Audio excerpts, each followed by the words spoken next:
Warm welcome to Safe Sensei segment on repeating yourself to your children.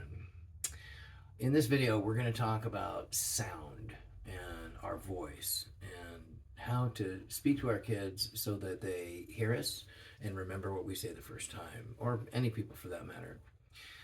Have you ever said to your child, "You're not listening to me"? Or do you repeat yourself too much to your kids or other people?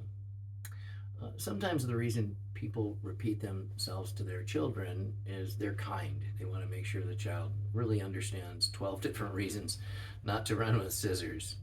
But the only real reason to repeat yourself is if a child did not understand or didn't hear what you were telling them to do.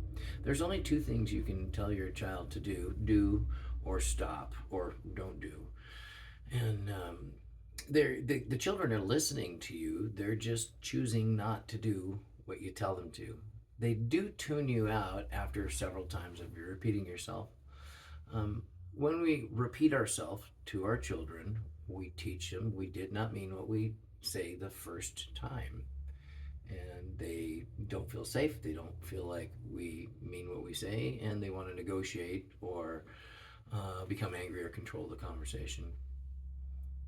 When we escalate our emotions, it kind of doubles down.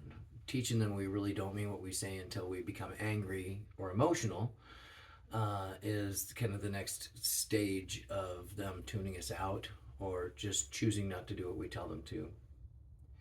What would it be like? What would your life be like if your child said yes, ma'am, or yes, sir, and happily did what you told them to the first time? It's pretty powerful. A lot of people have a lot of grief and strife and negative emotion associated with arguing with their children. And this is one of the key things to understanding how to get your child to happily do what you tell them to or tell them not to. Kids learn through six senses. People learn through six senses: audio, ears, and that's what we're going to talk about today; visual, tactile, sense of touch; kinesthetically through motion and movement; and of course smell and taste. Today we're going to talk about one of the most important, powerful learning mediums, and that's sound. We call this segment the six sides of a box. And the reason we call it the six sides of a box is I want you to picture a graph, a two-dimensional graph with a up and a sideways. So when we're talking about sound on this graph, when the value goes up, it means we're lifting our tone up to a higher, or when we bring it down, it means we have a lower tone. Every person retains information at a certain place on this graph, higher or lower. When sometimes mom is speaking, she'll lift her voice. Sometimes when dad is speaking, he lowers his voice. And then the next one we want to talk about is of course louder or quieter. I can talk high and loud, or I can talk low and quiet. Now that's a regular two-dimensional graph. For this, we're going to talk about a three-dimensional graph. This is why we call it the six sides of a box. The inside of this box is a three-dimensional graph. And so when we're talking faster or slower, that's moving forward or backward into the depth of this third dimension of the box. So we can talk faster or slower. We can talk higher or lower. We can talk louder or quieter. And especially kids that have focus challenges retain, remember, comprehend at a different place inside this box. I've signed up thousands of clients over my career, and some people are talk and speak and think a little bit slower. I have to be able to match them. I have to match their energy. If I'm talking way too fast and someone is a slower person, a slower talking, communicating person, they tune me out.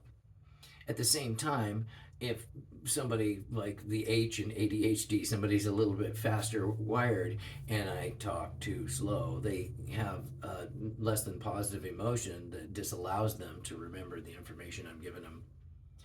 So with this graph, there's a specific place in this box where your child or the people we are talking to Remember what you tell them to. They hear, you hear with your mind, you don't hear with your ears. You see with your mind, you don't see with your eyes. If I have you close your eyes and I tell you to picture a bowl of ice cream, a bowl of chocolate ice cream, and you have the Hershey's syrup and you're going to squeeze the last of it. Oh, it's so good, and there's cherries on top. And I'll have my students or my clients close their eyes and say, picture this ice cream, and you're going to eat this ice cream, and it's going to be good. And then I'll ask them, without opening their eyes, I'll ask them, what color is the bowl your ice cream's in? A lot of people say blue. um, it's kind of cool, but I didn't tell them what color their bowl was. That was in their mind's eye, and it's easy to picture with visual. But when it comes to audio, it's a little bit different. So experiment with how high of a tone and how low of a tone you use when you're talking to your child. Experiment with how loud and how quiet, how fast and how slow, and lock on to that, purposely match them and lock on to that place when you really want them to remember. Remember, the only reason to repeat yourself to your child is if they didn't understand or they didn't hear you. When we repeat ourselves to our children over and over, we teach them we don't mean what we say the first time, and that makes them subconsciously not feel safe. If I threaten consequences over and over because I really don't want to deploy the consequences, and I don't follow through with the consequences, they won't feel safe. They won't do what you tell them to do easily. With me and the 6-point discipline system, as we have so many videos about, teaching a child, teaching the parents of my clients to dock with their child, shoulder to shoulder, eye to eye. Watch our video on docking, because if you dock and slow your tone and reach out with a healthy touch your child and say, listen, I want you to pick up your socks. It feels totally different than kind of candidly saying, I want you to pick up your socks. Having them open a new focus center, if you will, and locking with them will make it much easier for you to not have to repeat yourself. So it's a system that works together.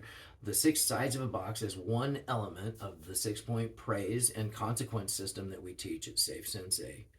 So being able to match somebody's pace will make them feel safe or help them feel safe. And this will help you not just with your children, but it'll help you communicate in the workplace with everyone else in your life.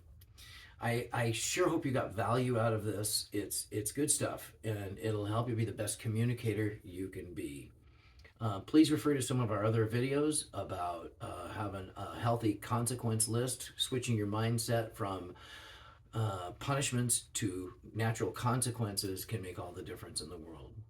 I hope you found this video helpful, and please give us a like and punch the buttons and help us grow this channel, because I think we can really have an impact on parents and children by helping kids understand that their parents mean what they say the first time. Thank you for tuning in. You guys have a great day, and we'll see you in our next video.